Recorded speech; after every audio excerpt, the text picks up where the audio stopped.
আচ্ছা শোনো, আজকে কি হয়েছে। আজকে হচ্ছে আমরা শপিং এর জন্য বের হয়েছিলাম। তো নর্মালি শপিং এ বের হলে যেটা হয়, ইফজা আমার কোলে থাকে আর ইরহা হচ্ছে ইরহার পাপার কোলে থাকে।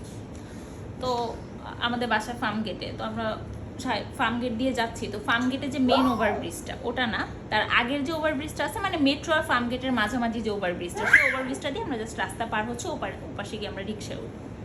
তো রাস্তা পার হচ্ছি, নর্মালি আমি ইফজা আগে হেঁটে যাচ্ছি আর ইরহার পাপা হচ্ছে পিছনে আছে।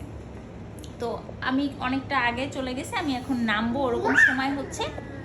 আমি হঠাৎ করে তাকায়, মানে পিছনে তাকায় নর্মালি দেখতেছি আর কি, যে হচ্ছে ইরহার পাপা কত দূর। তো দেখি যে ওরা অনেক পিছনে পড়ে গেছে, আমি তাড়াতাড়ি হেঁটে অনেক সামনে চলে আসছি। তো আমি দাঁড়ায় রয়েছি, ওরা আসলে একসাথে নামবো আর কি। তো হঠাৎ এক মহিলা এসে আমাকে জিজ্ঞাসা করতেছে, আপু আপনি কি বিজ্ঞান কলেজ চিনেন? আমি বললাম হ্যাঁ চিনি। বলে এই গলি দিয়ে গেলে কি বিজ্ঞান কলেজে যাওয়া যাবে? আমি বললাম হ্যাঁ, আপনি এই গলি দিয়ে যান, চৌরঙ্গি আছে, চৌরঙ্গি দিয়ে আপনি হাতের বামে গেলেই দেখবেন বিজ্ঞান কলেজ। বা আপনি চাইলে এর সামনে একটা গলি আছে, ওইটা দিয়ে সোজা গেলেই বিজ্ঞান কলেজ, আপনি যে কোনটা দিয়ে যাইতে পারেন। নর্মালি উনি আমাকে জিজ্ঞাসা করছে, আমি তো নর্মালি উত্তর দিছি।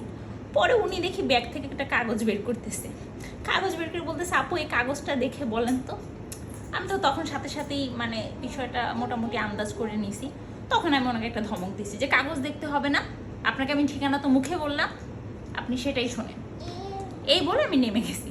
আমিও নেমে যাচ্ছি, তখন হচ্ছে ইরহার পাপাও তখন সাথে সাথে চলে আসছে, বলে কি হয়েছে, কি বললো মেয়েটা। পরে বললাম এরকম এরকম।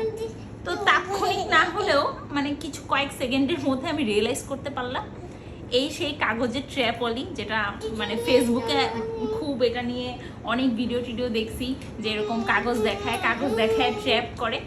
তো পরবর্তীতে আমি রিয়েলাইজ করতে পারলাম এই সেই কাগজের ট্র্যাপলি মহিলা, যে আসলে এরকম হয়তো কাগজটা আমাকে দেখায় কিছু একটা করতে চাচ্ছিল।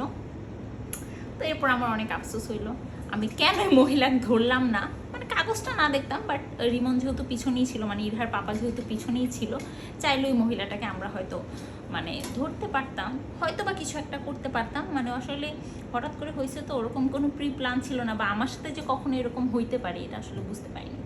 কিন্তু এরপর থেকে খুব আফসোস হচ্ছে, মহিলাটাকে ধরে তেজগাঁও থানায় নিয়ে গিয়ে ওই মানে কিছু একটা চাইলে হয়তো করতে পারতাম।